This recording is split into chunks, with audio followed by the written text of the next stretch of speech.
right. Welcome back, ladies and gentlemen. This is David Patrick Harry with Church of the Eternal Logos. And I apologize for that technical difficulty. I do not know what is going on. For those of you who are watching live, know that I was just live and I was basically kicked off for a second. I am not sure what's going on. It has something to do with YouTube. And so it's now telling me that the keyframe frequency is off. So we're going to go ahead and try to do this again.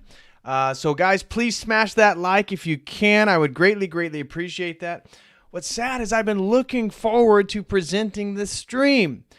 And I was on a roll earlier. So I'll try to grab my win back. But this stream is titled The Revival of the Tribal, our technological hive mind, and our historical regression.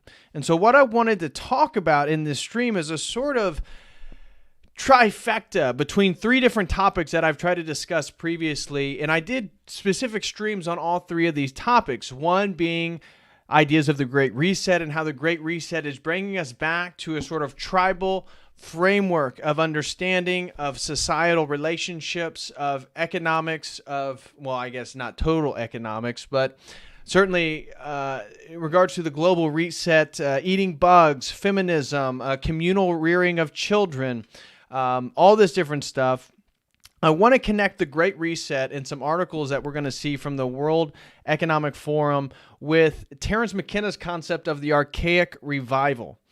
And so the archaic revival, for those of you who don't know, is this concept that Terence McKenna came up with, and he had a lot of crazy concepts that we certainly would not, ideas, speculations, hypotheses, theories that we wouldn't support, such as the mushroom being an alien technology, such as him deciphering the ebb and flow of human history using the I Ching, such as the uploading of consciousness to a computer, yada, spacefaring, all this different stuff. But one of the ideas that I do want to highlight that I think is really interesting, and actually I do agree with Terence McKenna on, is the idea that psychedelics and psychedelic culture, psychedelic spirituality actually moves participants and the society who adopts these things at a normalized level.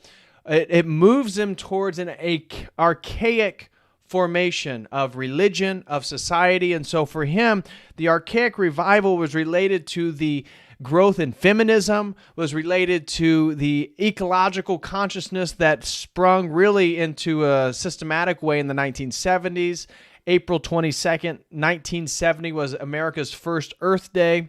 And we can talk about how NASA, again, whatever you think of the moon landing, whatever you think of NASA, that certainly those images coming from space aided the planet in sort of constructing a new understanding of what it means to be on the planet, but how psychedelics bring out orgiastic sexual activity, the scarification of one's personal aesthetics, that this is all part of the syncopated music, rave culture in the late 20th century, that all of this is moving us towards what he called an archaic revival, an archaic understanding of society. And I want to connect that then with Marshall McLuhan, the great Canadian philosopher and media theorist who discussed the effects of various mediums on the acquisition of information. And so he has the famous book, The Medium is the Message, The Gutenberg Galaxy, The Global Village. But the idea that I really want to hit at is his concept of, the global village.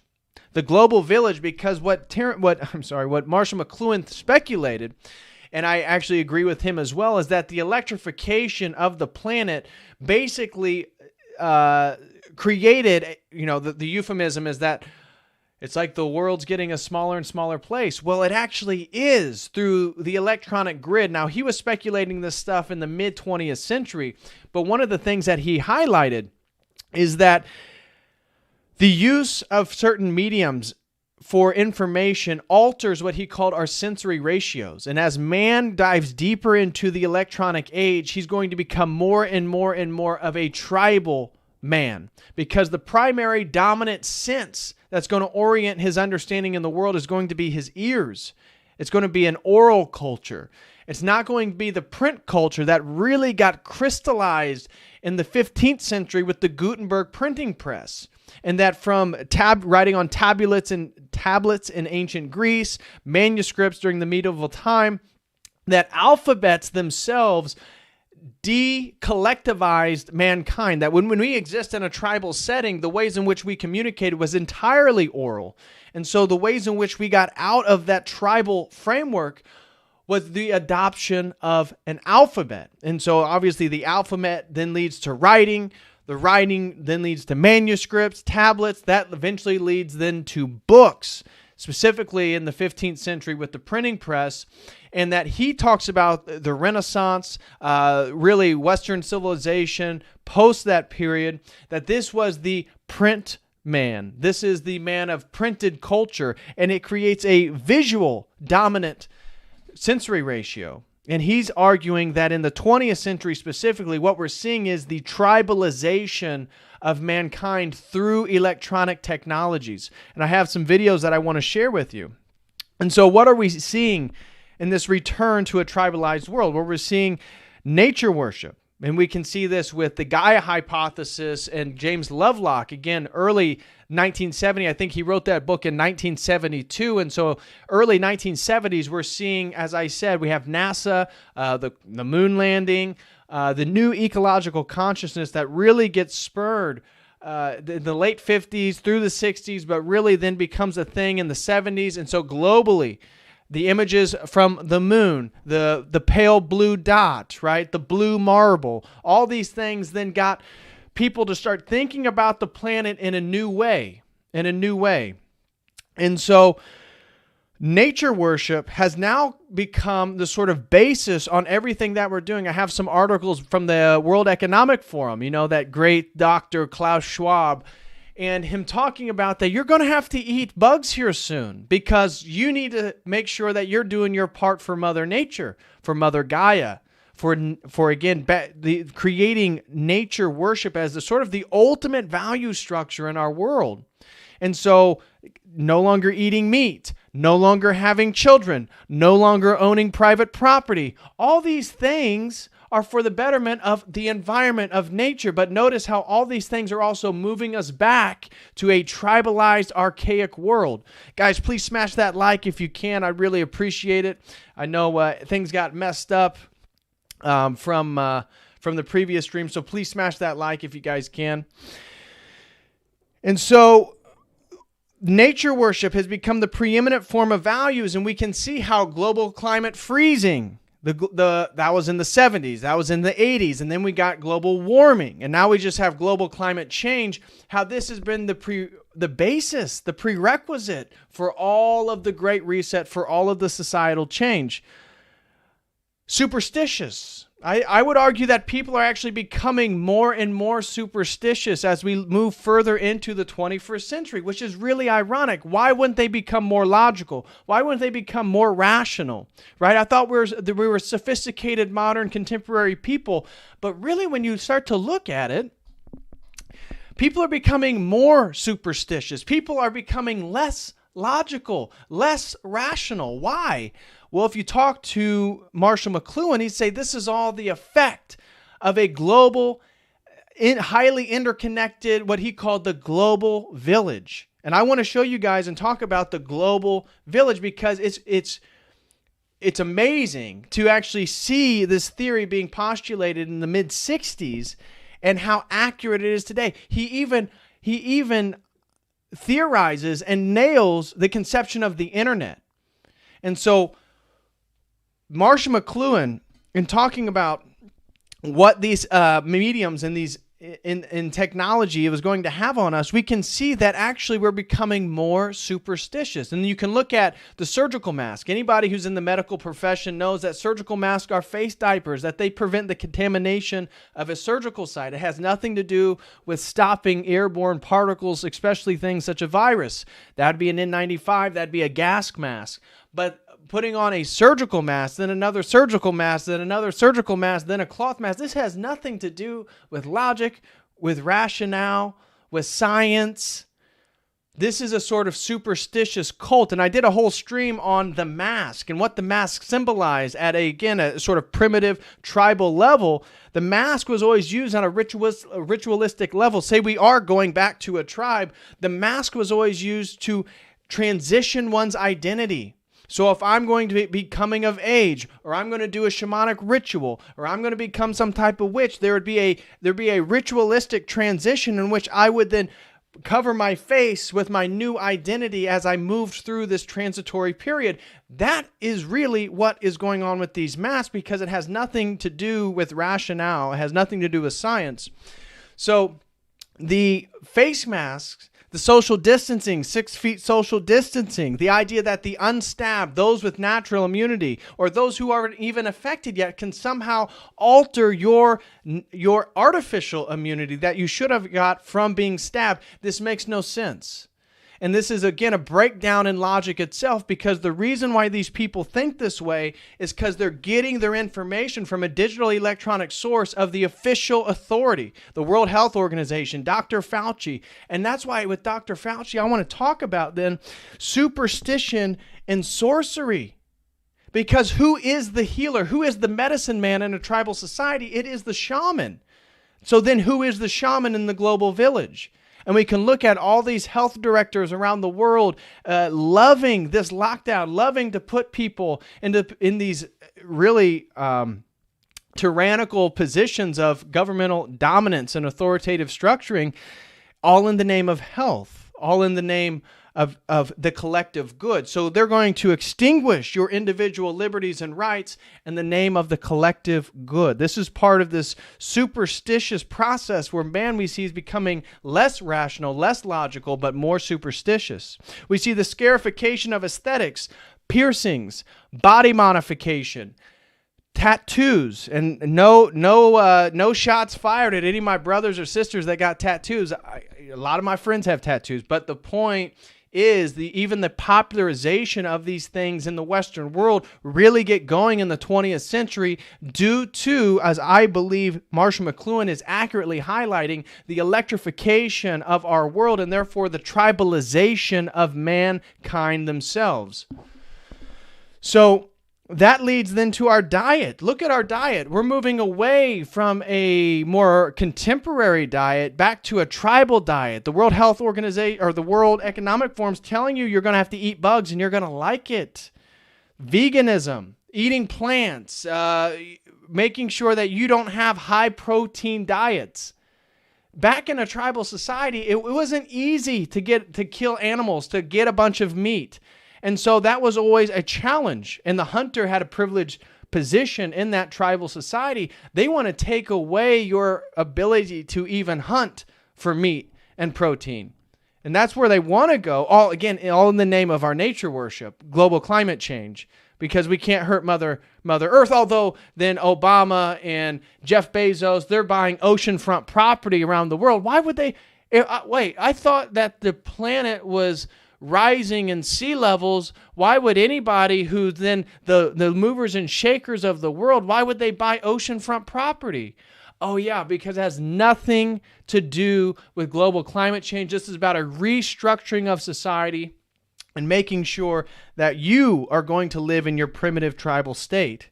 And so in addition to that, they want to break up the family, because one of the things that Terence McKenna talks about, and he's in favor of this, is that the male dominator ego, the male paternity, is a threat.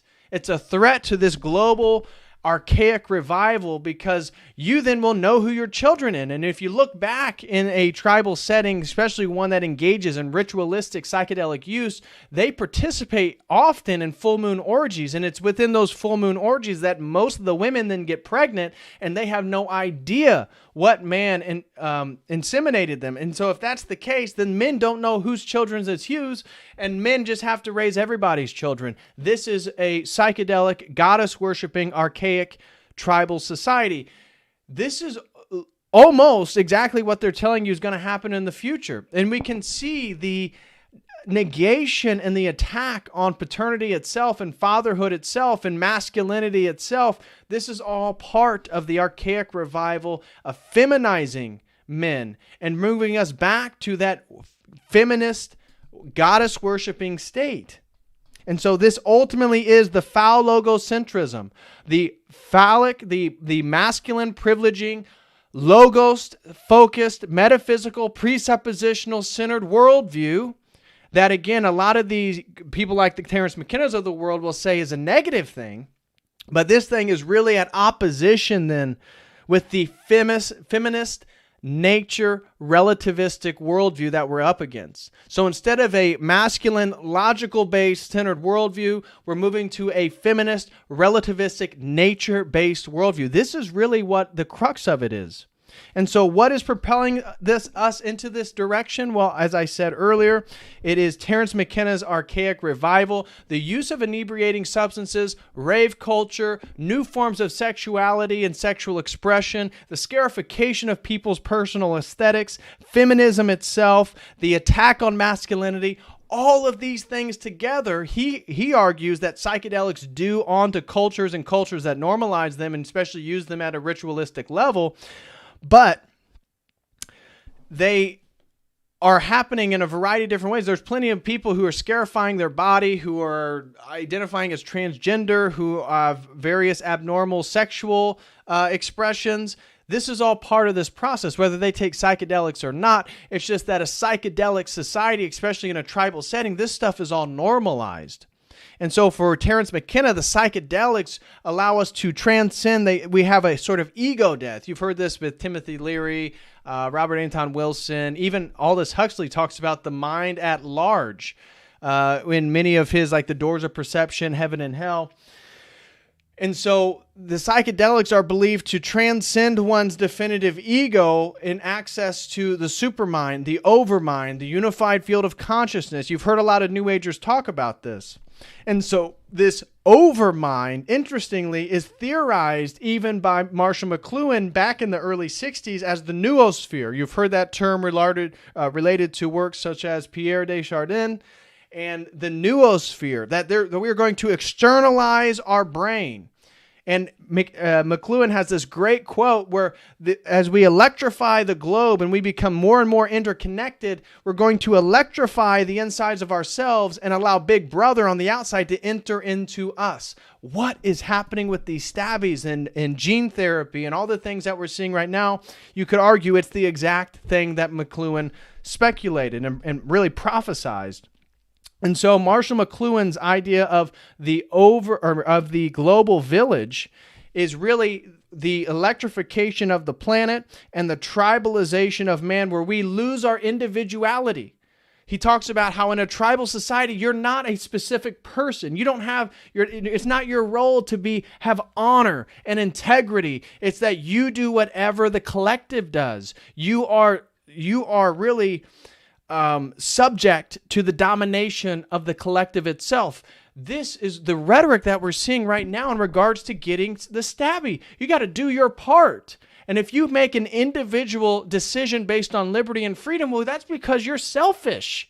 Because we're moving into a world where the presupposition of individuality is eradicated.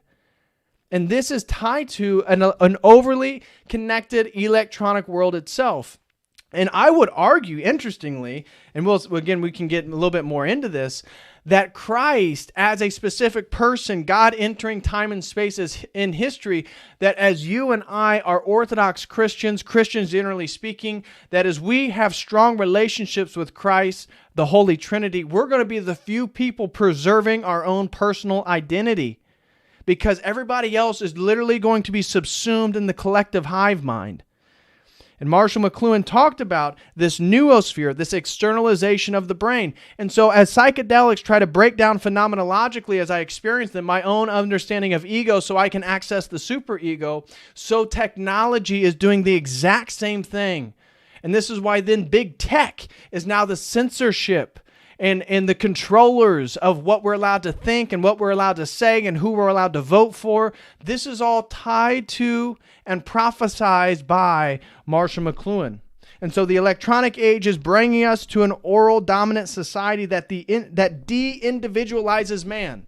We are in the process of de-individualization. And so sexual liberation, that's consistent with the tribal man. increase in personal pleasure, relativism, globalism, and superimposed coexistence are all things that Marshall McLuhan prophesized what were going to happen as we move further into the 21st century. Now, he was saying this again in the 1960s. And so now the technological hive mind, the loss of thinking. We are literally seeing people unable to see what's going on, the absence of logic, the absence of reason. And again, as an Orthodox Christian, these are uncreated energies of God himself. This is how I directly engage with God, is through the use of logic. It's through the use of reason. It's through the engagement of love and mercy and compassion and truth and honor and all but these can only be expressed at a one-to-one level.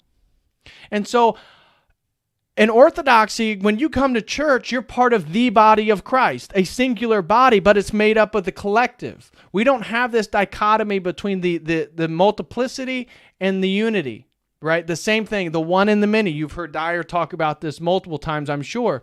We don't have this same tension.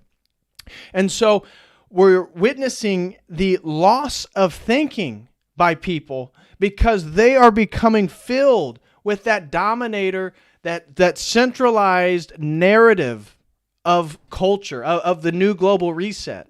And it displaces people's ability to think. It displaces people's ability to act in the image of God. This is why they do things that are absolutely irrational. And they are losing their sense of personhood because of it. And so they'll talk about love and how I care about nature and I love people and I'm so tolerant, but they're intolerant if you don't believe what they believe. They love everybody except if you only believe in heterosexuality. So the whole thing is an inversion because as Orthodoxy teaches us, and shout out to Father Alexander Schmemann is where I got this, is that all these energies of God can only be enacted on a one-to-one level. The only time you can actually display love is between one person and another person. You can't love, one person can't love something abstract that can't love them back.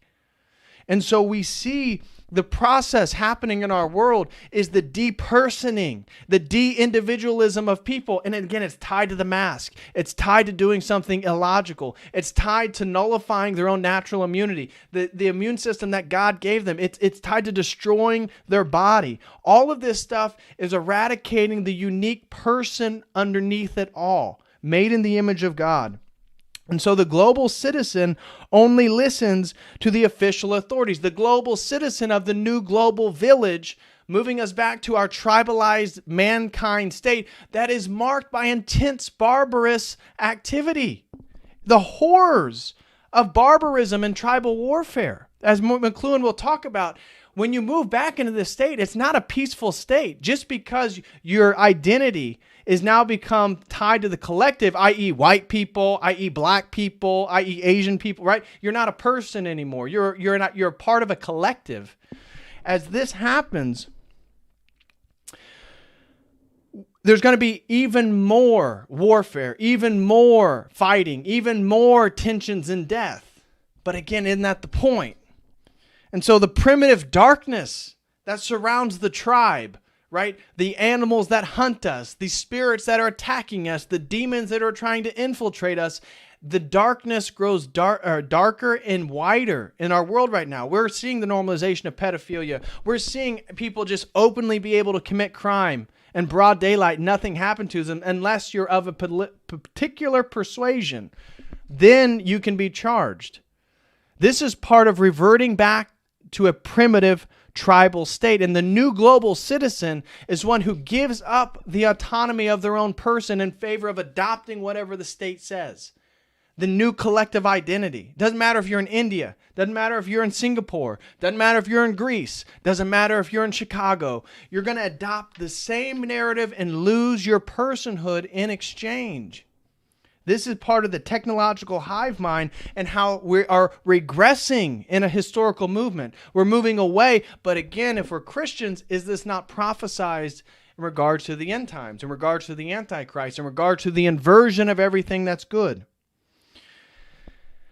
And so the superstition, sorcery, and the new shaman of the world. Who is the new shaman? If we're moving back to a tribal setting, who is the new shaman of the world? It is these health officials. And so you can look at Dr. Fauci literally lying to you day after day after day. Start from the beginning of the pandemic. Start from 6 months ago. The lies, the outright fundamental contradictions are so immense. It doesn't even make sense. And yet people still listen. And what does Fauci say? I am the science, right? His recent thing is he was criticizing Senator Rand Paul because he's questioning him about the Wuhan lab theory, and that this is really an attack on science. It's an attack on science. And so this new superstition, this magical thinking of the 21st century mind, is tied then to the sorcery that we're all under. These outright lies, these narratives, these global narratives that are controlling people. And so the new shaman, right, the new healer, is marked by his magic, right? The shaman works through magical healing. And the way is at an academic level, the way that you even mark a tribal society is through its primitive superstition. I've talked previously about how in the history of religions, you went through superstitious tribes into more rational, logical forms of religion, eventually into science itself. This was the evolutionary product of the 19th century, 20th century academic thinking on the process of from magic to science. But really, when you start to think about it, you almost see how Aleister Crowley was right. That magic, it's not magic, religion, science. It's religion, science, then magic. That magic is really the point of propelling this whole thing. That's why they're into rituals. That's why they're into certain deities. And I don't need to dive into that. But they believe in magic. Magic is absolutely real. And shamans are tribal healers that heal by way of magic. And sorcerers, people that are in black magic, lie to you because they want to keep you in the darkness. I.e. Dr. Fauci, i.e. the World Health Organization, i.e. the EU. And so the new global shaman is the exact inversion of Christ. Because the new global shaman is about lies, it's about manipulation, it's about death, and it's about darkness. Worldly power in exchange. It's doing all these deceitful, these negative, these sinful, detrimental activities in exchange for worldly power. For worldly power. Whereas our God hung out with the most, the least becoming of his society. The sick, the poor, the sinners. And he wasn't in search of worldly power. He could have done anything. He was God incarnate.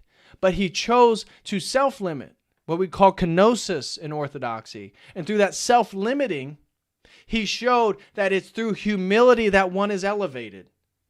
We must become humble and submit ourselves to God, but we see the exact opposite of all these people who are trying to control us. They're the opposite of humble. They're filled with a demonic spirit. And that's part of this tribalization. It's the normalization of taking us from the primitive darkness of demons themselves, of all the pagan religions that existed historically. We're moving back to them. We're moving back to Moloch, i.e. Planned Parenthood. We're moving back to Baal. We're moving back to all these ancient deities and all these forms of paganism and all these forms of witchcraft and all these forms of wizardry and sorcery. This is being enlivened right now, and this is part of this revival of the tribal. And I think once you see it, you can't not see it. And so the tools of transcendence, whether it be technology, psychedelics, or magic, they're all leading us to the same place. And so my paper that I'm writing for my research is titled Tracing the Technologies of Transcendence, and it's focusing on drugs as a materialistic technology, right? A techne from the Greek word to transcend one's own personal cognitive limitations. And I'm tracing that all the way through history, but you can't help but notice in the 20th century, the 60s counter-revolution, the 70s, the 80s, the 90s, and into the 21st century, that psychedelic drugs and drugs generally speaking are intricately intertwined with digital technologies themselves.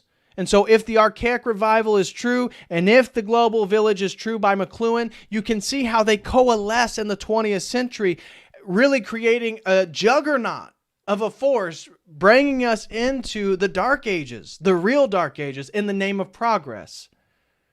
And so you see how drugs are tied to the concept of immortality, the elixir of life. This is in alchemy. This is in Taoism. This is in all these ancient world religions. You can read stories in the Arabian Nights about trying to get, immortality from the jinn and the genies, right? And so the tools of transcendence, now we see the same yearning for immortality through the singularity, through the uploading of consciousness, through the blending of man with machine, through transhumanism. And so even transhumanism, we can look at the concept of drugs. We're sort of leading each other to the same point.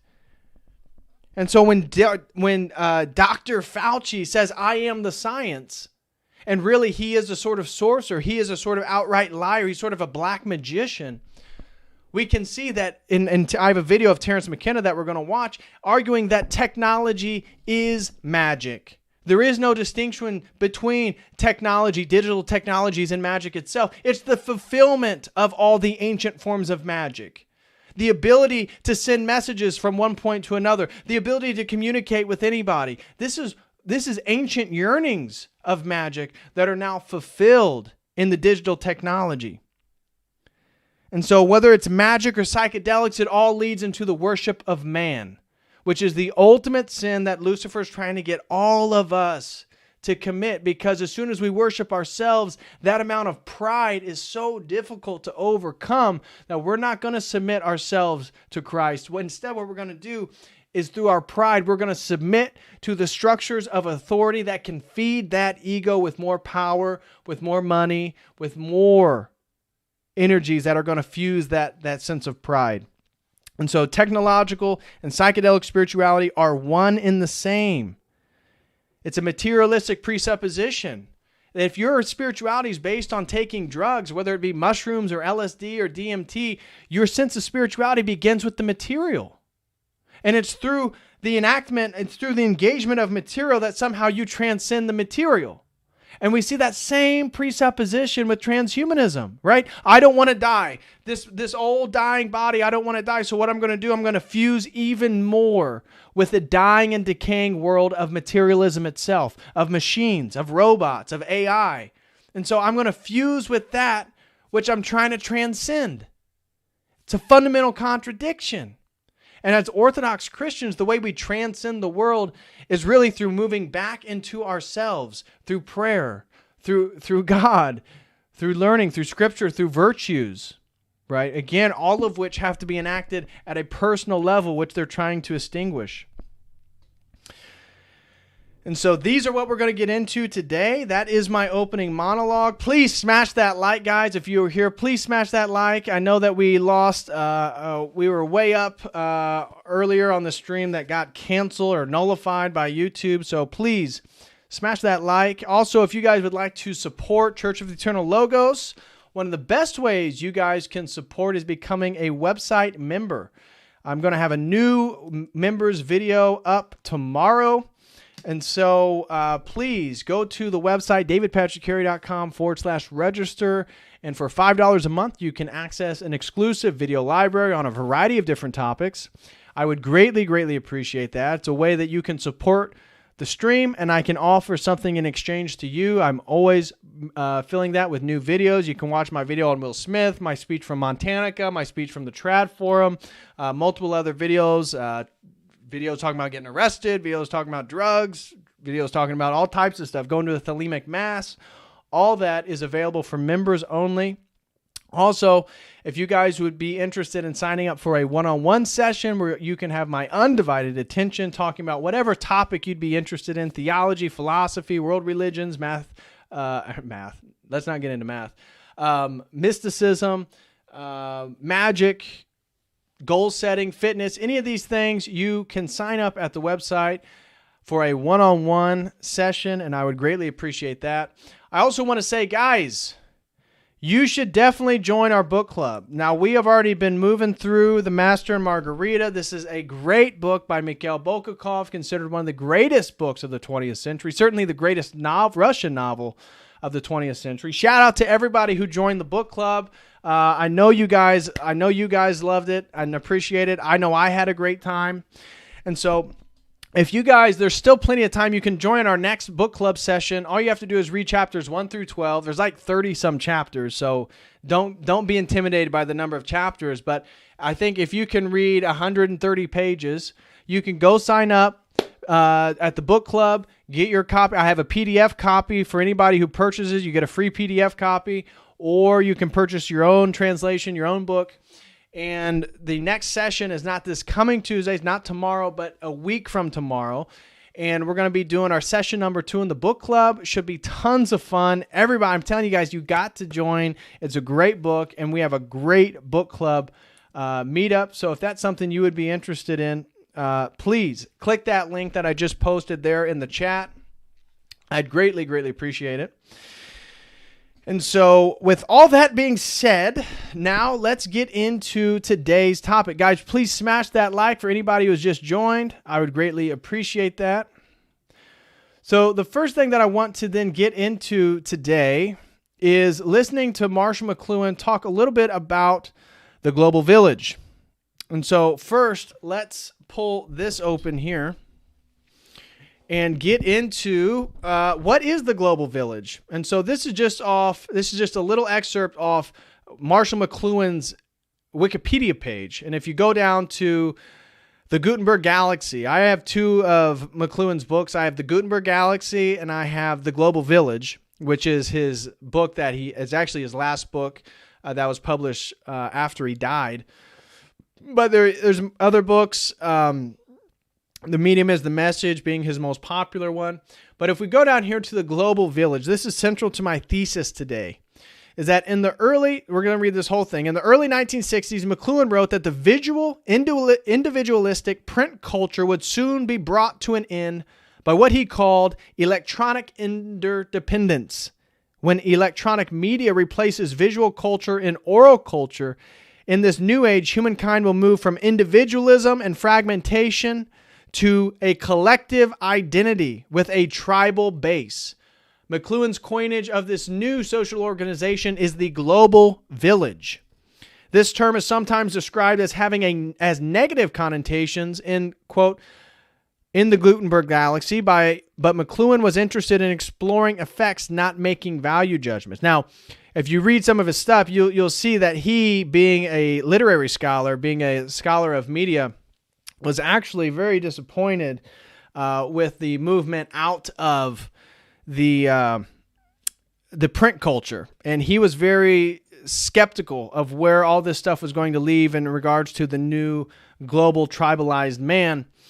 But one of these quotes here, this is a quote directly from McLuhan. Instead of tending towards a vast Alexandrian library, the world has become a computer, an electronic brain, exactly as an infantile piece of science fiction. And as our senses have gone outside us, Big Brother goes inside us. Oh, really? Does that sound like the Stabbies? Does that sound like the world that we might be in right now? That as our brains, as ourselves are externalized, that Big Brother can then internalize themselves inside us through various technologies, digital technologies? So unless aware of this dynamic, we shall at once move into a phase of panic terrors, exactly befitting a small world of tribal drums, total interdependence, and superimposed coexistence. Terror is the normal state of an oral society, for in it, everything affects everything at all time. In our long striving to recover for the Western world a unity of sensibility and of thought and feeling, we have no more been prepared to accept the tribal consequences of such unity when we are ready for the fragmentation of the human psyche and print culture.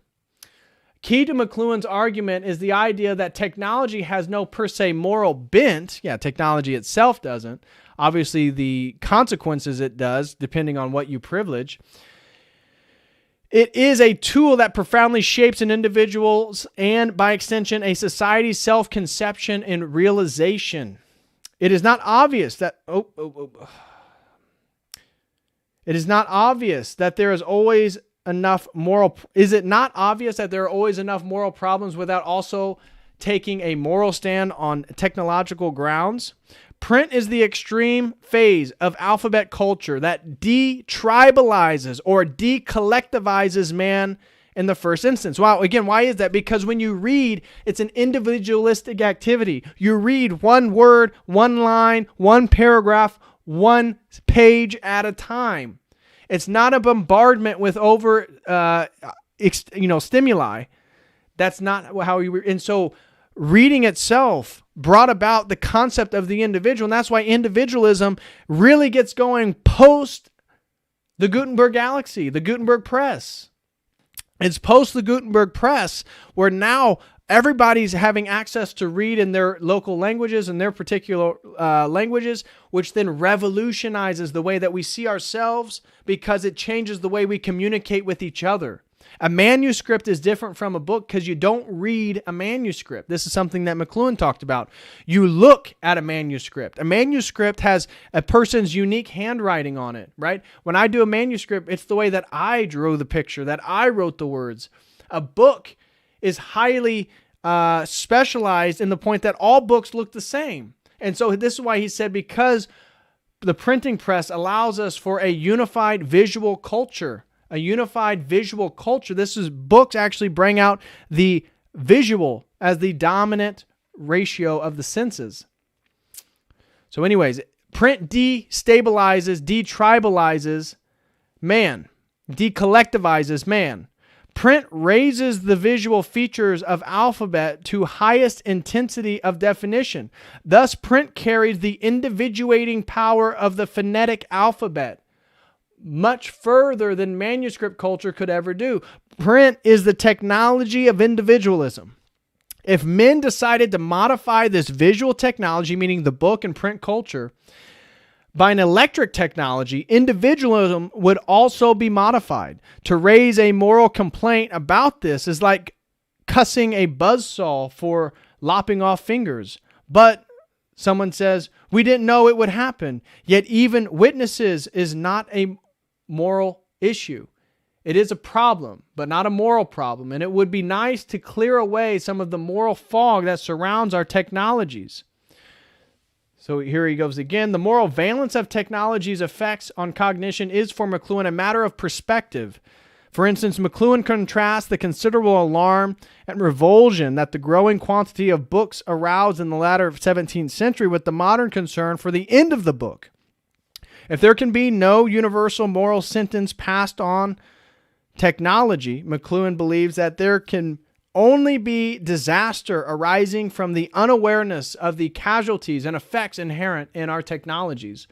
Though the World Wide Web was invented 30 years after the Gutenberg Galaxy and 10 years after his death, McLuhan prophesied the web technology seen today as the internet in 1962. Then this is his quote: "The next medium, whatever it is, and may be the extension of consciousness, will include television as its content, not as its environment, and will transform television into an art form.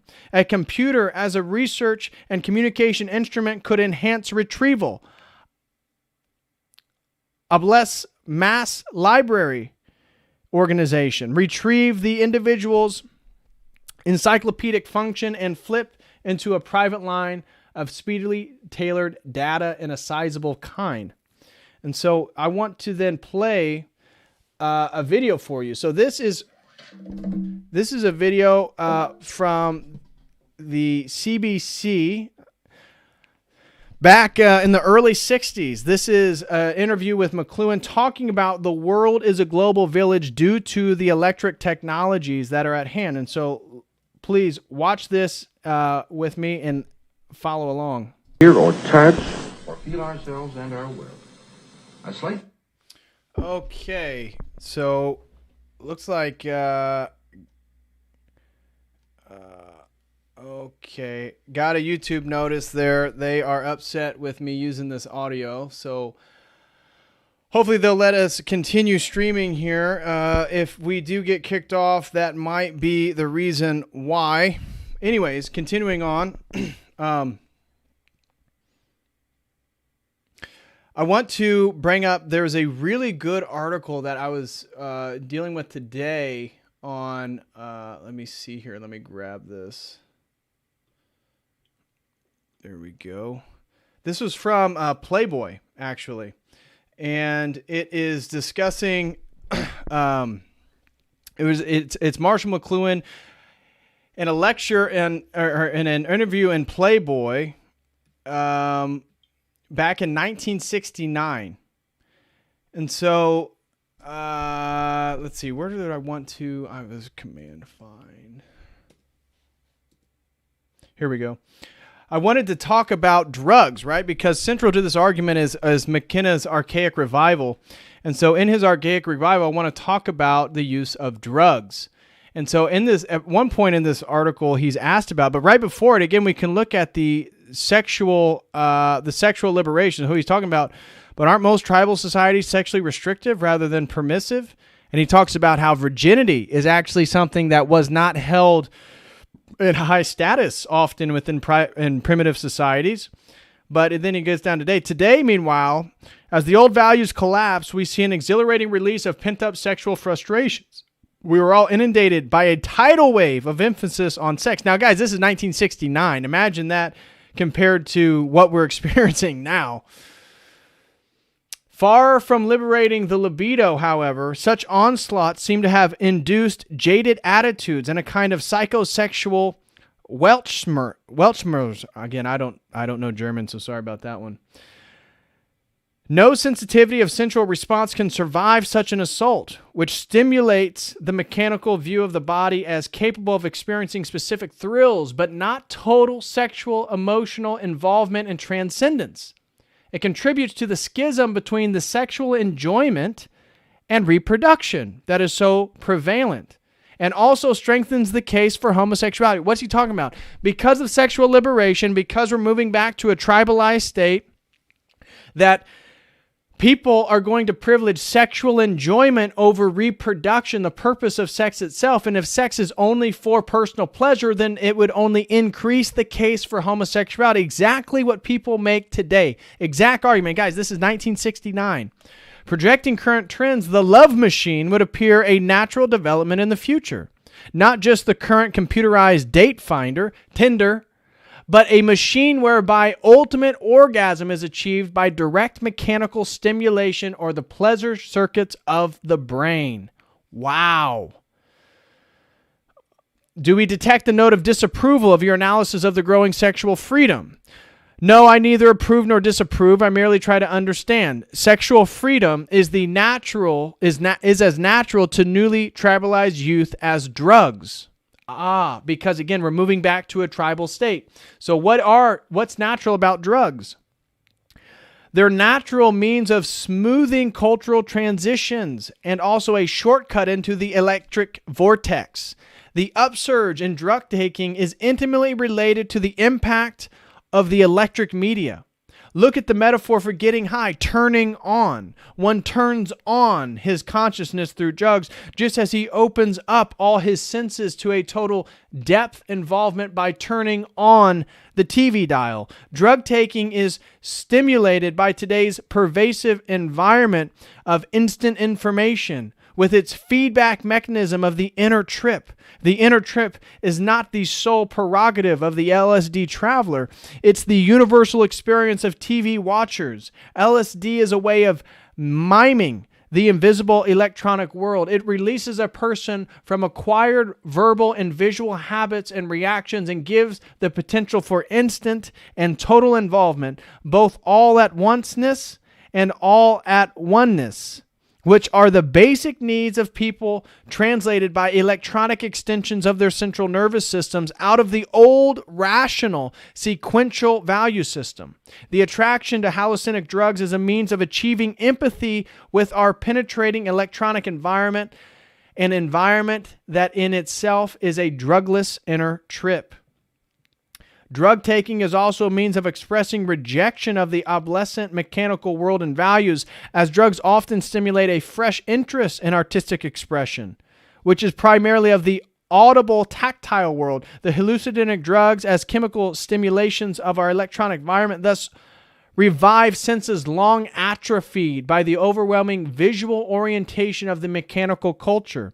LSD and related hallucinogenic drugs furthermore breed a highly tribal, communally oriented subculture. So it's understandable why the retribalized young take to drugs like a duck to water.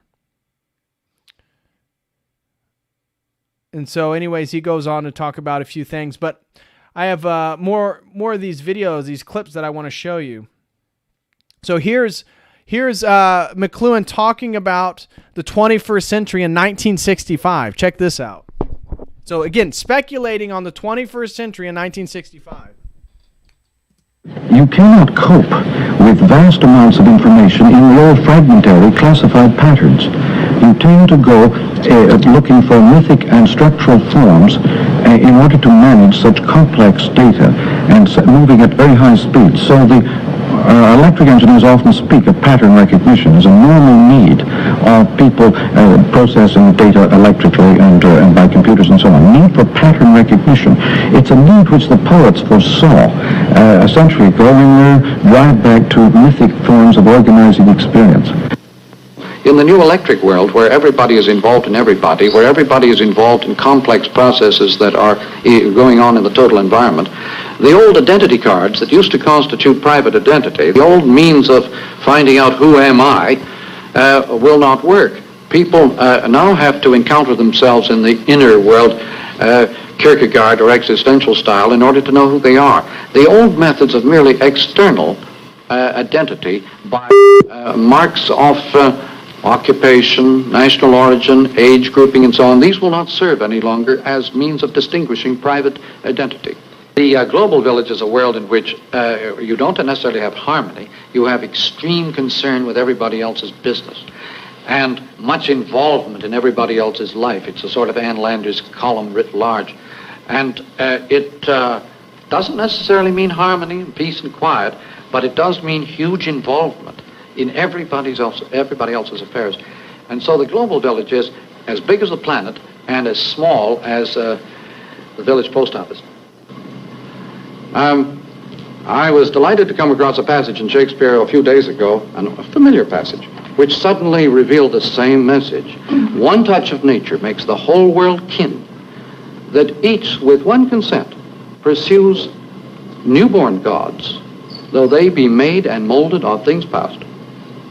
The new is always made up of the old, or rather what people see in the new is always the old thing, the rearview mirror. And what people see at any time, what their attention is focused upon, is always the rearview mirror, never the present image or the present fact.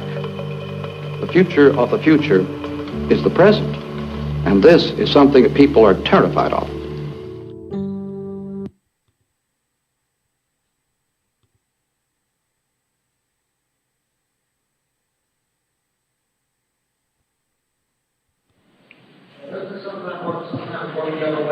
Yes, everything does. Didn't you know that everything works two ways? Literally. Bringing feedback.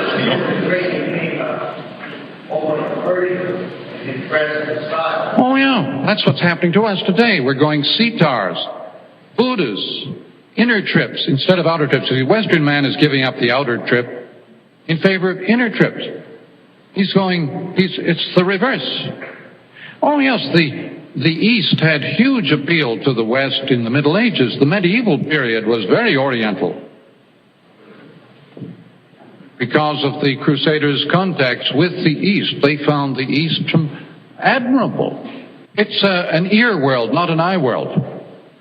The kids are getting the Oriental trip in many modes, but as above all from TV.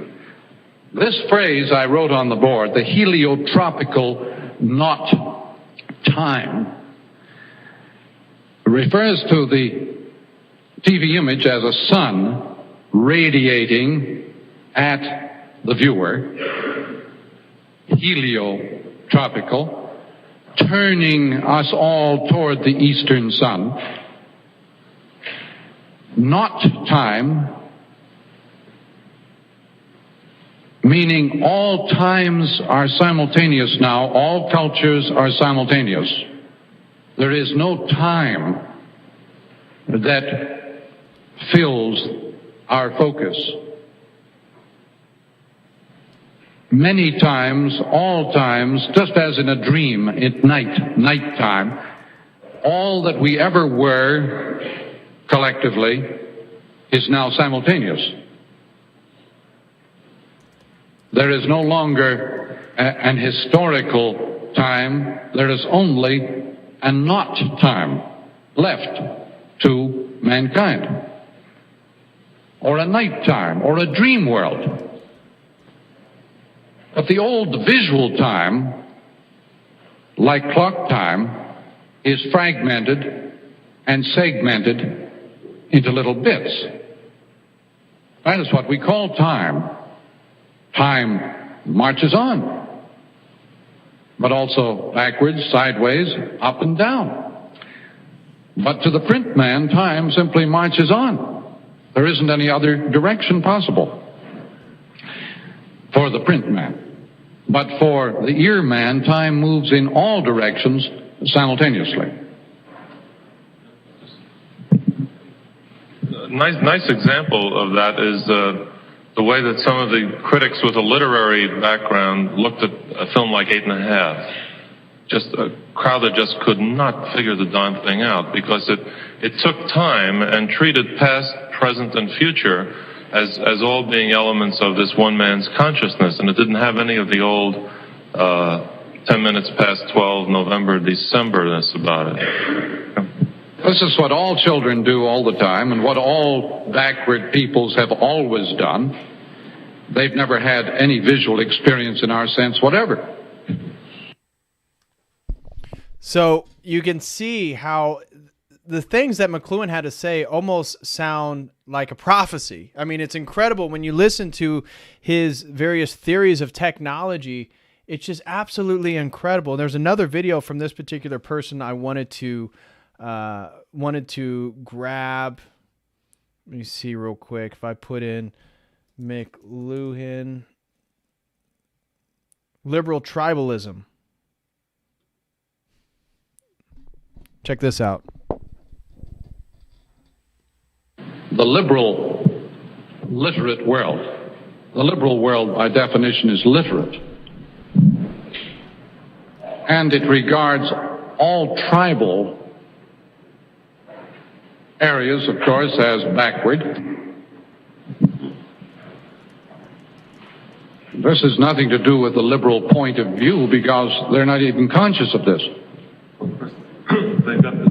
Well, now their own children are more like those people they used to deprecate. I mean, almost every... Well, this is the paradox. As we go tribal ourselves, the liberal has the rug pulled right out from under him, because the very thing he has deplored for a century is now happening to him. But Professor Carpenter is an anthropologist who belongs to, as it were, a professional group that has glorified tribal man for a long time. The one thing that professional group was not prepared for was for itself to become tribal. And that's what's happening to it. Well, you can see that the hippie attitude toward Vietnam is cool in the sense of involved. War is ordinarily a hot situation, but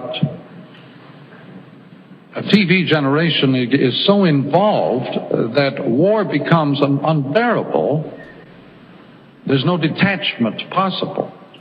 So what he's referring to here is his theories of hot and cold mediums.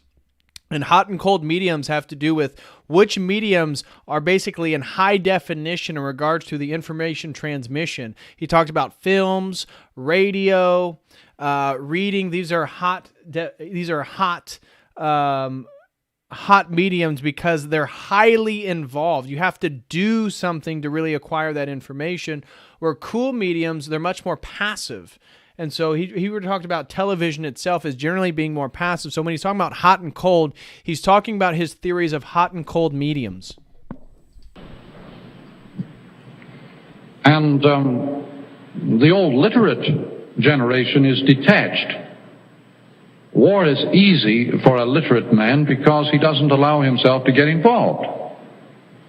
Even when he has a rifle, he can still stay detached. And the visual sense is the only sense we have that gives detachment.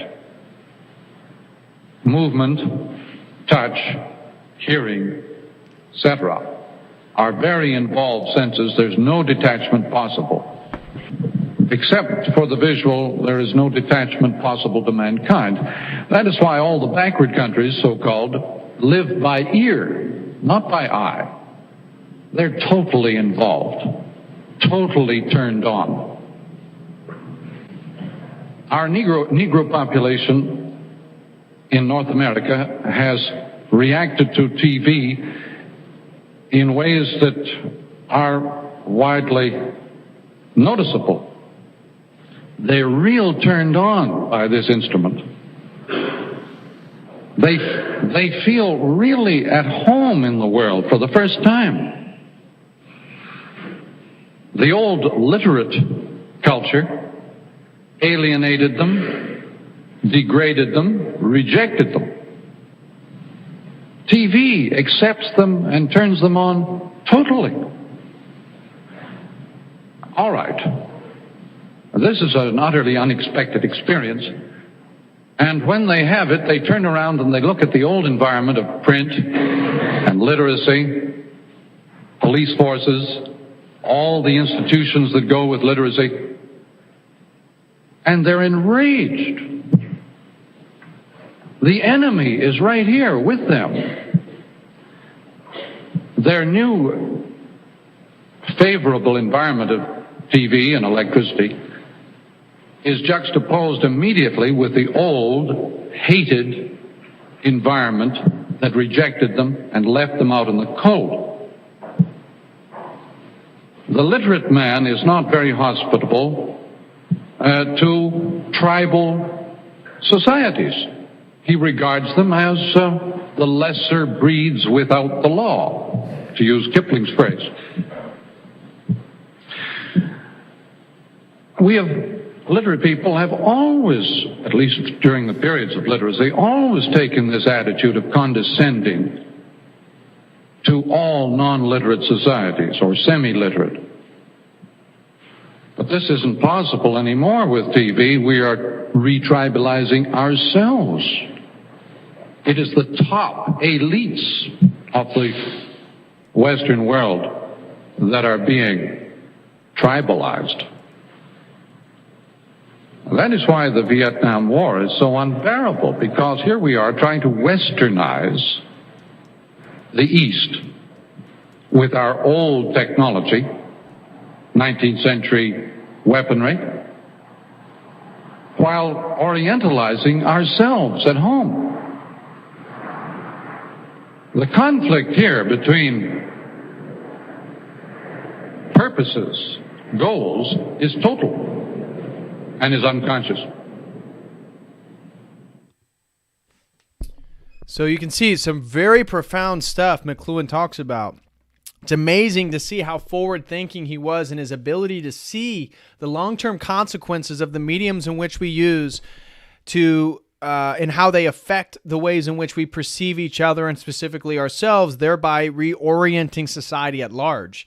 So when we think about big tech, when we think about the internet, when we think about this global technological hive mind that we are up against, no wonder the orientalification of the world is occurring. No wonder we're all moving back to the ear, because it was already a small group of people that were the print man, right? He's talking about the Western man, the man of the book. And so that was already a minority in the world. And so as we grew and we actually expanded our electrical technologies, our digital technologies, we are now unifying the planet and moving everybody back to that tribal way of thinking. Very interesting stuff. Very interesting stuff. Now, let me see if there was a few things that I wanted to share. There's so many good things on this channel.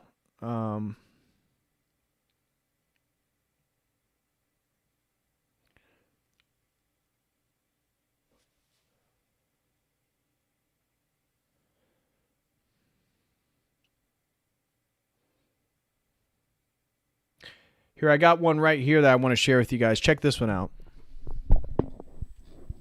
Way back in the early 50s, you predicted that the world was becoming a global village. We'd have global consciousness. And I'm wondering, now, do you think it's happening? Well, now we're playing backwards. We're going back into the bicameral mind, which is tribal, collective, without any individual consciousness. But it seems, Dr. McLuhan, that this tribal world is not friendly. Oh no, tribal people, one of their main kinds of sport is sort of butchering each other. It's a full-time sport in tribal societies. But I had some ideas. We got global and tribal. We were going to become... The closer you get together, the more you like each other. Yeah. There's no evidence of that in any situation that we've ever heard of. That when people get close together, they get more and more savagely impatient with each other. Well, why is that? Because of the nature of man, or his tolerance is tested in those narrow circumstances very much. Village people aren't that much in love with each other. And the global village is a place of very arduous interfaces and very abrasive situations.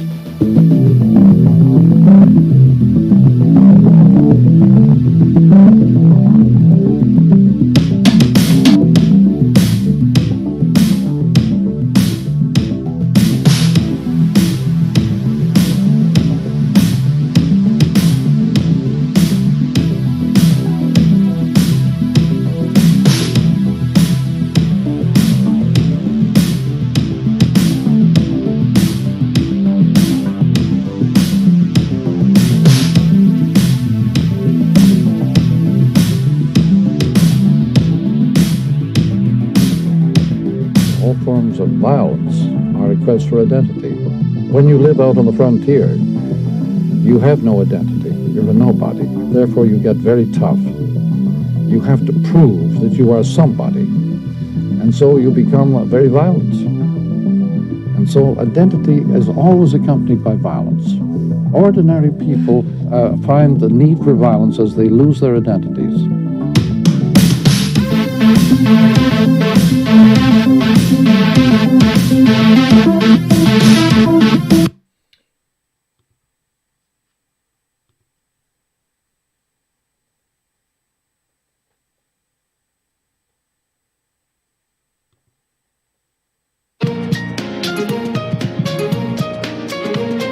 village, we'd have global consciousness. And I'm wondering, now, do you think it's happening? Well, now we're playing backwards. We're going back into the bicameral mind, which is tribal, collective, without any individual consciousness. But it seems, Dr. McLuhan, that this tribal world is not friendly. Oh, no. Tribal people, one of their main kinds of sport is sort of butchering each other. It's a full-time sport in tribal societies. But I had some ideas. We got global and tribal. We were going to become... The closer you get together, the more you like each other. Yeah. There's no evidence of that in any situation that we've ever heard of. That when people get close together, they get more and more savagely impatient with each other. Well, why is that? Because of the nature of man, or his tolerance is tested in those narrow circumstances very much. Village people aren't that much in love with each other. And the global village is a place of very arduous interfaces and very abrasive situations. Do you see any pattern of this in, for example, the desires of Quebec to separate? I should think that they are feeling very abrasive about the English community and about the way the American South felt about the Yankee North 100 years ago. But is it a need for space? No, it's a need for a less abrasive encounter and a little more space between the wheel and the axle. When the wheel and the axle get too close together, they lose that playfulness. There's no play left. And so they have to have a bit of oil, a bit of distancing from each other, and so on. And is this distancing, is this going to be a pattern right around the world? Apparently, separatisms are very frequent all over the globe at the present time. Every country in the world is loaded with regionalistic, nationalistic little groups. Even Belgium has a big separatist movement. But in Quebec, for example, they define it as the quest for identity. Yes, all forms of violence are a quest for identity. When you live out on the frontier, You have no identity. You're a nobody. Therefore, you get very tough. You have to prove that you are somebody. And so you become very violent. And so identity is always accompanied by violence. Ordinary people find the need for violence as they lose their identities. So it's only the threat to people's identity that makes them violent. Terrorists, hijackers, these are people minus identity. They are determined to make it somehow, to get coverage, to get noticed.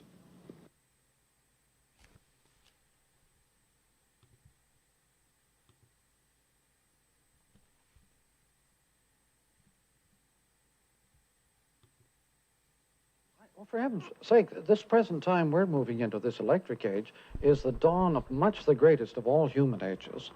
There's nothing to even remotely resemble the scope of human awareness and human greatness in there this we time. are, a value judgment. Yeah, I'm talking, no, this is quantity. Marshall, Most people make their judgments in terms of quantity. Now, I'm merely saying quantitatively, this is by far the greatest human age. What further evaluations would you wish to have brought to bear? Well, I thought when you said greatest, you meant finest. That is, it would be more admirable than Renaissance, Florence, or something. Do you mean biggest? Yes, we're 1,000 times greater than the Victorian age. In size? In size. But not in quality? I don't know. You don't know? We may not, there might be some way. I mean, let's say if there is a good Lord, it's possible he might measure these epochs by how a handful of air appeals to him. In other words, he might take a handful of air out of one epoch and say, marvelous air. Yeah. He might take it out of our air and say, automobile exhaust. Contrary to what Marshall has so brilliantly suggested in all his writing, I think there are absolute standards in this thing, culture, in art and literature, and that these standards you can measure one age against another, and that we happen to have lived, no great misfortune really, we happen to have lived in what amounts to a dark ages. We're a highly integral civilization, and this is what distresses people who belong to the old specialist, disintegrated one. They can't find a little place for themselves. Yes, but are you sure, you see, are you absolutely sure that this is the birth struggle of a new civilization? Oh, yeah. Are you absolutely sure that it's not just the breakup? No, the not just the is breakup. New. There's a wonderful book by Eric Havelock called Preface to Plato, in which he just mentions in passing that what Socrates' great contribution was to the dialectic was the ability to say, would you mind repeating that, please? This kind, the Socratic irony, the Socratic questioning, was a playback. With the coming of writing, the possibility of playback came into human society for the first time. Socrates was very much a product of technology, new technology. Well, I wouldn't dispute that, Marshall. I wouldn't presume to dispute it. Okay, there was a few more that I wanted to share with you guys. Let's see here.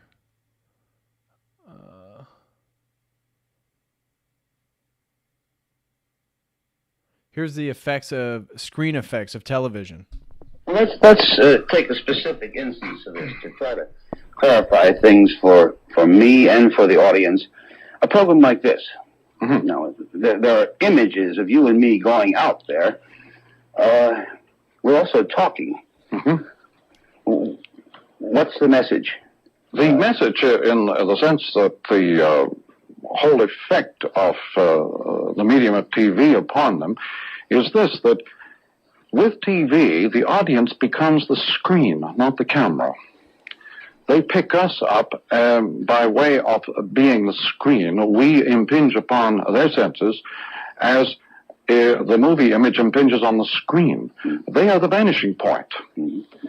And the effect of being the receiving end or the vanishing point of imagery, the exact reverse of the movie, is to turn people inward in depth, meditatively. Well, this is, if I understand you, this is a rather sad moment, though, because here we are engaging in what we hope is a cerebral process, and the part of it is the cerebral process really doesn't matter much, does it? Oh, no, let's say that.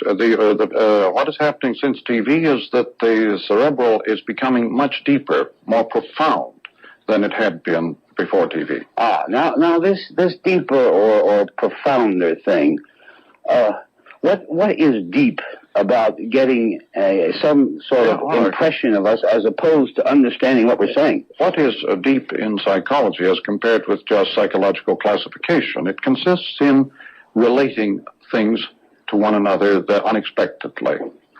Depth, it does not mean making profound observations. It means relating perfectly obvious things to perfectly obvious things. Depth is a matter of interrelating. TV is a profound depth medium because it interrelates rather than isolates points of view. Instead of isolating a small aspect, a tiny splinter of a situation, it creates a kind of iconic surround. That is why a TV is a very fuzzy image as compared with movie. The TV thinker may seem fuzzy because he doesn't have a point of view. He is mainly concerned with processes. When I come south of the border, I realize I have to change from process to process. But TV is a profound process medium. And in everything that's been happening to our youngsters since TV, puzzling to their parents, is this depth involvement in processes, which they cannot find in the schoolroom. As I understand your analysis, this is a rather uncontrollable process. That is, that you and I really can't be sure by doing this, that, or the other thing that we are going to create this, that, or the other process out there. I think you can if you take time to study it. But you see, mostly when people are playing with TV, they think of it as, in terms of the old medium, movie. The content of TV is thought of as the movie. And they don't watch the TV form, therefore they don't attempt to control TV. They control the movie form while using TV. But if this is a kind of almost poetic relationship between the people on TV and the audience out there, it does not operate according to mechanisms which are totally understandable by a rational process and therefore are not controllable, are they? I think, on the contrary, it's very controllable, very understandable if attention is paid. See, guys, I'm sure some of you are going to go listen to some of these incredible stuff by McLuhan here.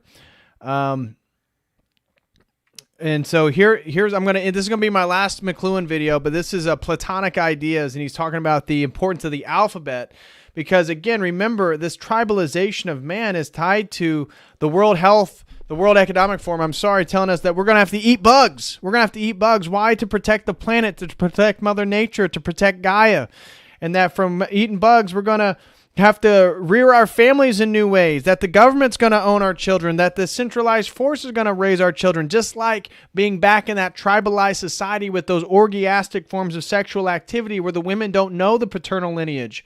World Economic Forum's telling us new ways to raise your children, that meet the families of 2030, and you scroll through here, what is tandem tribes? Oh, listen to the rhetoric. Tandem tribes, single parents in one home. Modular movers, nomadic professionals. I thought we were over nomadism. You see, movement back to the tribe. This is the revival of the tribal. Modular movers. And then it's, silver lining. We're going to put all of our parents in nursing homes. Hyper-connected families with rural communities. So you won't be able to be off-grid. There is no getting away from it. Multi-generations under one roof. So this is them telling us the families of the future. You'll be eating replacement meats within 20 years. This was 2019, right before the pandemic. And so low literacy levels. How interesting that literacy in the United States is actually getting worse. This is from 2020, guys. September 2020. In America, literacy levels are lower than they have been historically. Again, listening to Marshall McLuhan talk about how we're moving out of the print culture, it makes sense that now kids aren't even understanding how to read in the same ways, or reading comprehension is now so low. Now, again, just like we're going to be back in their tribes, polyamory is the future of love. Polyamory. So again, while we listen to Marshall McLuhan, though he's talking about the effects of technology on the person and then obviously then on society, we are seeing the tribalization of our world right now. And I'm going to end after we watch this last McLuhan clip. I'm going to end then we're going to be listening to a clip of Terence McKenna, somebody who adopts this whole worldview. They're in favor of it. They're in favor of the tribalization of the world. They're in favor of the normalization of psychedelics and homosexuality, promiscuous forms of sexual expression, the scarification of people's aesthetics, radical feminism, nature worship, goddess worship. He's in favor of all these things. And then we're going to listen to him talk about technology and magic. And how, again, describing really the mentality of many of the people who are then manipulating us and getting into these things. So check this out.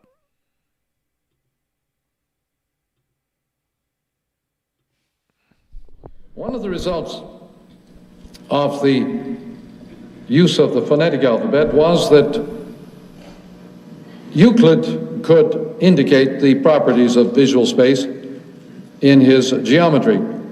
Visual space, unlike any other of the sensory spaces, visual space is pretty well taken care of by Euclid, who explored most of its dimensions.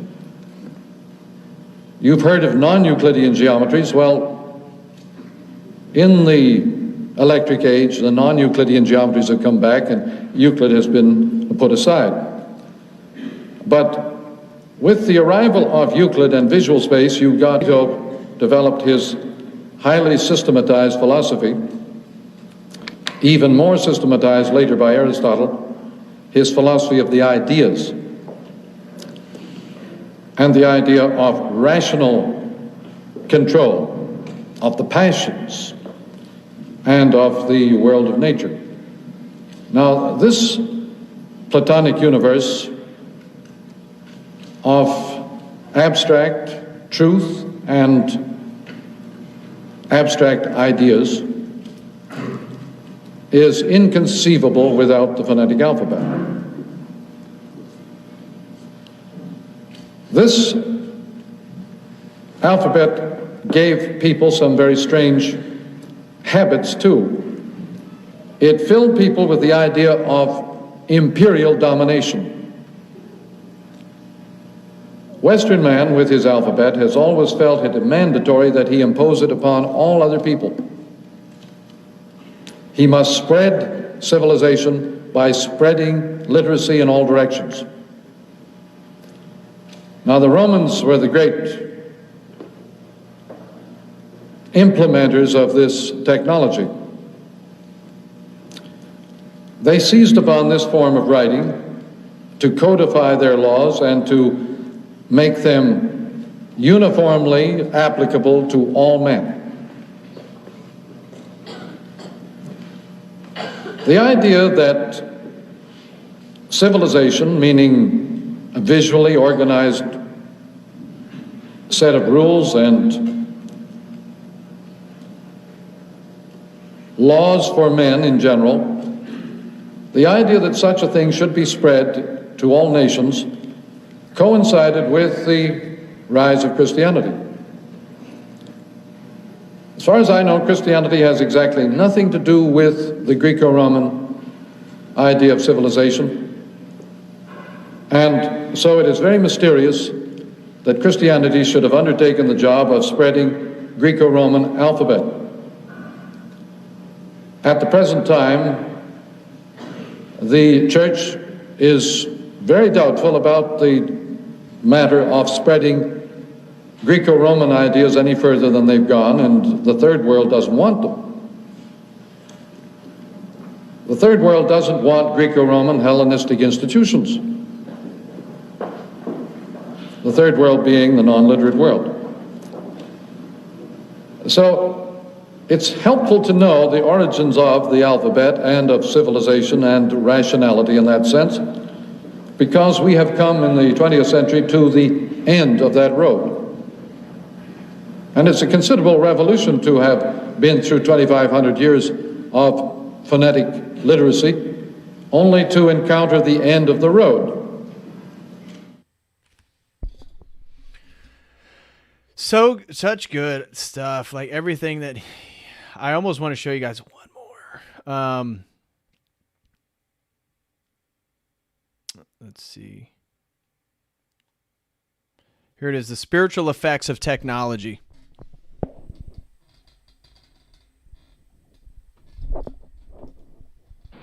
What's going to happen to, as a result of, say, the tremendous technological development, what's going to happen to the old American idea of pragmatism? Of pragmatism? Well, the metaphor, it will always hold up. It just means experience, doing something. Don't do something, just stand there. Now, that is the new kind of pragmatism, because whatever you're likely to do could sort of be catastrophic, like pushing the wrong button. But pragmatism is merely the simple metaphor of activism, doing things, getting things done, and I don't think that any place or time in the world has ever been against pragmatism.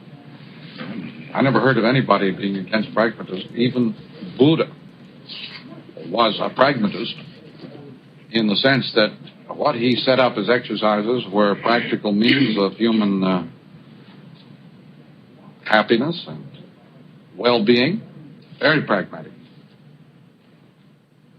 All Oriental ethics are very pragmatist. They're not based on any abstract theory, but entirely on practical results. Would you say that the Oriental is a more interior type of person? Of course. Brought the battleground more within himself? But he's not as interior as the electric man. You see, every time you open the paper, you read about new cults of inner life springing up. Drugs are simply an attempt, the lazy man's attempt at Buddhism. The inner trip. And they're taken like aspirin, just an aspirin spirit. But the inner trip is the new Orientalism of our world, yeah. The electronic circuit world, you see, is an all inner. It's a complete feedback. Electric technology is all Buddhistic as such. But so is our nervous system. Electric technology is simply an extension of our own nervous system. Now we have our nervous system outside us. We can do things with that we couldn't do before. All previous technologies merely put outside our physical powers, our arms, our backs, our eyes, our ears. Electric technology puts the nervous system outside as an environment, information environment. So the inner trip results automatically. But in a very masculine way. No? No? Because we're going very feminine in the Western world. Feminine, though, you see, means integral. That's imploded. Masculine means specialist, fragmented. That's exploded. Feminine means unified, integral. Masculine means fragmented, specialist, outer. At least it used to in our Western world. There's no need to divide the human powers quite so drastically as that anymore. Both can be both. And this creates confusion, too, as you know. The homosexual is trying to be both masculine and feminine, and in a world that has long been specialist, masculine or feminine, creates great confusion. We haven't learned how to live with these things. But it's happening to us. You see, we are living mythically, but we still try to think rationally in the old 19th century pattern. But our lives are actually conducted at mythic speeds and multi-levels of things happening many levels at once, as in a myth. The word word, I think I've mentioned once, is mythos in Greek. Word is myth. In an information age, the whole culture becomes word. That's where the theologians need to heed the meaning of this time. Because sooner or later it's going to have some relation to the divine word. I think sooner. Since it is very much the wish of the divine word that this should be. This could be the greatest religious age in all human history, maybe the last. Profound stuff right there. So now we're going to end our section on McLuhan. And again, the global village, the electrification of the world is bringing us back to a tribal reorientation and how we view ourselves, how we are de-individualizing ourselves. We're becoming less and less literate, more and more oral. And I loved what he talked about there about the word. The word, and obviously we know that logos is the word, John, NRK, and logos, but he's talking about literally word, and I love that idea that as we move into this ultra feminized, ultra integrated, interconnected world, that it is moving us closer and closer towards what he called, again, the Word, God himself. Now, Marshall McLuhan was a very traditional Catholic, and so he was a very intellectual Christian and defended Christianity privately, but never made value judgments regarding his work. He wanted his work regarding technologies and its effect on people to be non-moralistic, not have any moral claims. So now what I want to do to end this stream is we're going to listen to Terence McKenna. And again, he has the archaic revival, right? So we're going to move from listening to Marshall McLuhan talk about how the electronic age is moving us more and more into the information age, the feminized age, the tribal age. And now we're going to listen to how Terence McKenna, in favor of a lot of these, this archaic revival, the tribalization of the world through psychedelics, this or that.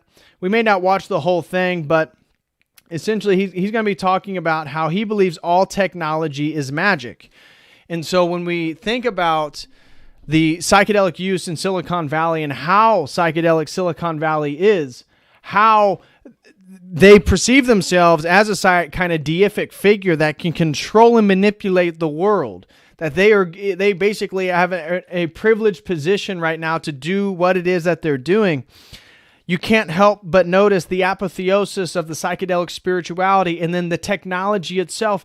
Drugs as a form of spirituality is incredibly materialistic, and technology itself is obviously materialistic. Both of these things are fusing in the 20th century into the tribalized world, into the same thing. And so drugs, historically speaking, whether it be Taoist alchemy or European alchemy, the quest for the elixir of immortality, opium, psychedelics, well, now it's transhumanism. It's the mixing with machine. Both psychedelic spirituality and technological spirituality is somehow I'm going to fuse myself with the material to transcend the material, right? You don't want to die as a transhumanist, so you then integrate yourself with the machine.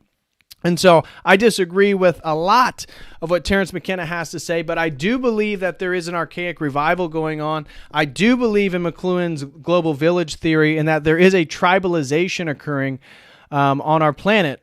And so here we're going to listen to an opinion, a worldview of Terence McKenna that is certainly in opposition to anything that we would put out, but you can see the mindset of the people who are behind much of what we're talking about, and the dilemma between do we go ultra primitive with the tribe, or do we become spacefaring technologists? So here we go.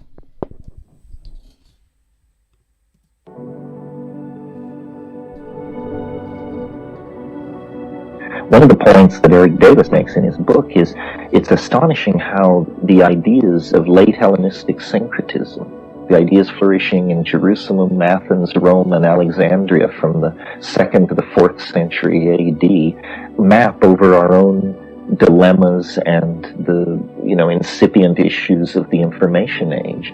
One of the strongest philosophical impulses of late Romans paganism was a really profound rejection of the world. The world was seen as polluting, corrupt, demonic. The radical Neoplatonist intuition was that man had an immortal, an incorruptible light trapped within him, and that this light came from outside this universe. Gnosticism. That the creator of this universe was a demon, that we were inside an iron prison, but that we were truly of the nature of this alien light that was outside of space and time, and that the soteriological enterprise, the salvational enterprise, was to release this light back into its higher and hidden source and get it away from the corrupting influence of the world. Well, unconsciously or consciously, much of the rhetoric of modern cyberspace is this Gnostic rejectionism of matter. I mean, people want to become code, they want to become avatars, they want to stroll beside a synthetic Lake Lucerne in an electronic Switzerland in a processor somewhere. And there is also the countervailing impulse to return to the earth and simplify, but that's not running these corporate agendas the way this Gnostic phobic attitude toward nature is. And so Gnosticism, obviously, for those you don't know, is the competing form of Christianity early on. But we see that this sentiment, this rival to Orthodox Christian theology is still very much alive with us. It may be necessary in order to create virtual reality that there be people who take these radical positions. It is as though there's a bifurcation in the human community. Certain choices have to be made, and it's very hard made, and it's very hard to see how you can have it both ways. And it is, are we creatures of the earth, ecological caregivers, balancers, preservers of species, treasurers of biological diversity, etc., or are we bound for glory, and the cost of getting traction to launch ourselves to the stars is probably the complete chewing up and destruction of one small planet that we should shed like a burst chrysalis as we reach outward toward Sagittarius. How can you have it both ways? And yet it's a fundamental choice for the species. Although, as somebody said earlier over here, it'll probably be always, In one of Greg Egan's novels, some people download their intelligence into superconducting robots that are essentially starships, and some people migrate into virtual reality hives that are essentially like eggs sealed off from the rest of the universe and simply operate in virtual realities inside virtual computers, inside still more virtual computers, complete retraction from space and time. He hypothesizes that most intelligent species, if they can, probably retreat or design for themselves mental universes that they inhabit as code as quickly as they can possibly technologically achieve that. This is something we hadn't even contemplated. This is why, our own technological pop fantasies about extraterrestrials are so pathetic, because they're so similar to us. They're basically men in rubber suits in terms of their degree of difference from you and me. Real aliens are really alien, I think. In a strange way, these technologies have always been entwined with spirit. That famous quote by Arthur C. Clarke, any technology that you don't understand is perceived as magic. And so shamanism is an effort to manipulate the perceived forces of nature. Gnosticism. So I love that, because again, the thesis for today is that Fauci is the new shaman, the tribal healer. We're now in a global village, interconnected by our digital technologies, re-tribalizing us as individuals and our societies at large. Obviously, the elites are choosing to live different types of lives, but they want us to eat bugs. They want us to be polyamorous. And so the shaman is a sort of technologist of drugs, a technologist of spirit, but technology itself is infused with a sort of spiritual worldview. was a fantasy or a myth about the nature of the human soul in relationship to the world that maps easily over our contemporary ability to do virtual realities. Probably the greatest boost occult thinking ever got in all its centuries of unfoldment was the discovery and elaboration of an understanding of electricity. You know, we forget how hard it would be. Imagine trying to think about magic and healing and sympathetic mojo and all these things if you completely lacked the concept of electricity, as the Renaissance did. The Renaissance knew nothing of electricity, and yet Marcello Ficino and the Florentine Platonists and all those people were able to produce magical systems.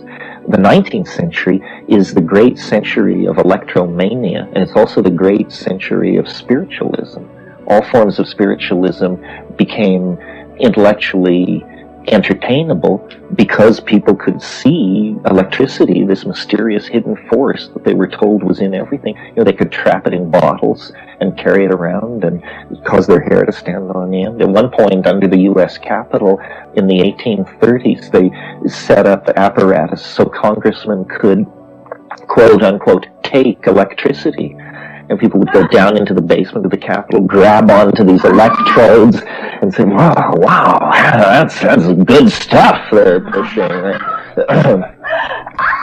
Ben Franklin was, a great experimentalist with electricity, and when he went to France to be inducted into the French Legion of Honor, he was asked to serve on a commission to study and report on mesmerism. Of course, mesmerism used electrical metaphors very widely to convey its idea of what was happening. So, yeah, I think, magic has always striven for effects which technology has achieved. Marcilliard talks about this. The alchemical dreams of the 16th century, which were a universal medicine, prolongation of life, hermetic statues that would speak and give all knowledge, communication at a distance. All of these things have been achieved in the 20th century through the application of a reductionist science. So it's almost as though the dreams of the occult are achievable, but only at the cost of abandoning the naive epistemology that lies behind it. So in a way, all magic is technology. That's what Clark was saying. And on another level, all technology is magic. It's not for nothing that huge special effects company called itself Industrial Light and Magic. It's an understanding that the mundane, the industrial, the capital-based can still be combined with the magical. No, spirit. My hope is that what these communication technologies will make more accessible to us and more corporeal, paradoxically, is our own imaginations, that we need to show each other the inside of our own heads. So that is basically the externalization of ourselves, and we're going to cut it off there. I find it a bit boring, but basically, again, we see, I wanted to point out that this idea of technology and magic go hand in hand, because when we look at the superstitious nature of the 21st century then, and how the world has become more highly interconnected, that the technologies or perceived technologies have progressed our society forward, we see the exact opposite. We see people more superstitious, less logical, less rational, less literate. And this is tied to the digital global village, as Marshall McLuhan talked about. It's tied to the and again, think about the technology companies themselves. They're here to dominate us.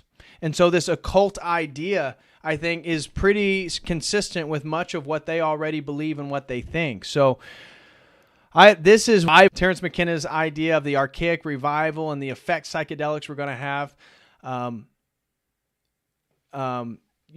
This is certainly happening to some degree or another. So anyway, smash that like, guys, if you can. I'm now going to read some super chats real quick. And so if you'd like to support the stream, please send in a super chat using the Streamlabs link. Also, if you would like to become a website member, I'd greatly appreciate that. Please do so with the following link. please, please be, if you'd like to join our book club, again, we're going to be doing chapters 6 through 12. You can still sign up, and it'll be a really fun time. You can sign up for our book club for not tomorrow, but the following Tuesday. Again, we're doing chapters 1 through 12 on the Master and Margarita. So anybody who's interested can definitely still sign up. I provide a PDF copy, or you can get your own book. And if anybody would like to set up a one-on-one session, please do so. Please do so right there. So anyways, first super chat comes to us from Luchador1764. Throws in a super chat, says, "No Skittles here.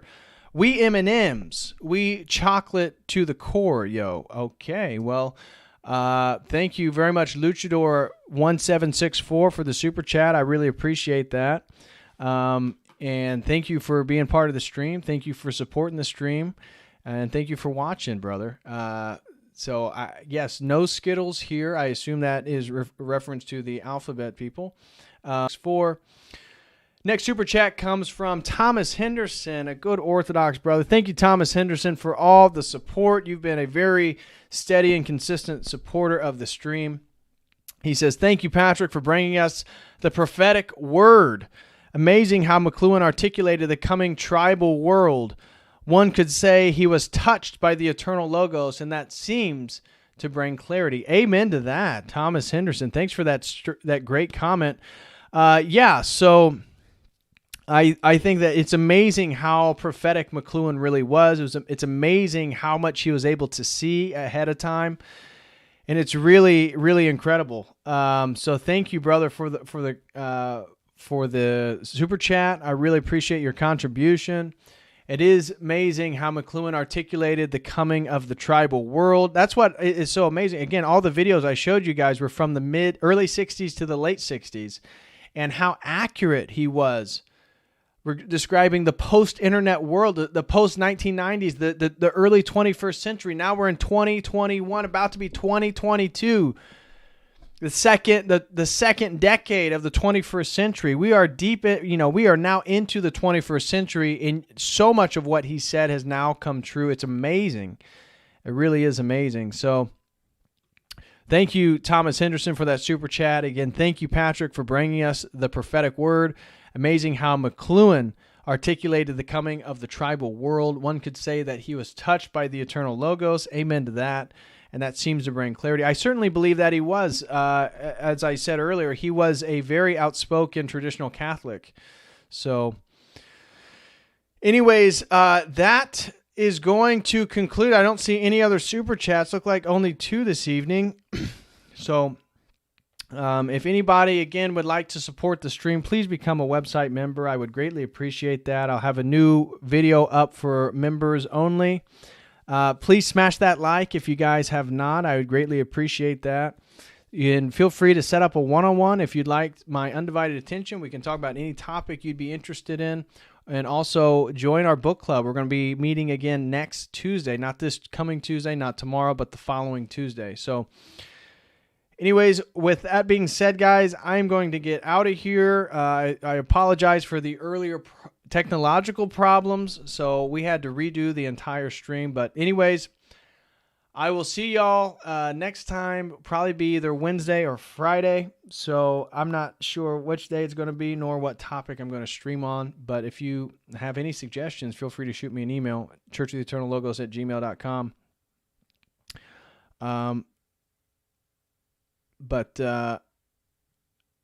But anyways, I will catch y'all. I'll catch y'all next time. And so, as always, until then,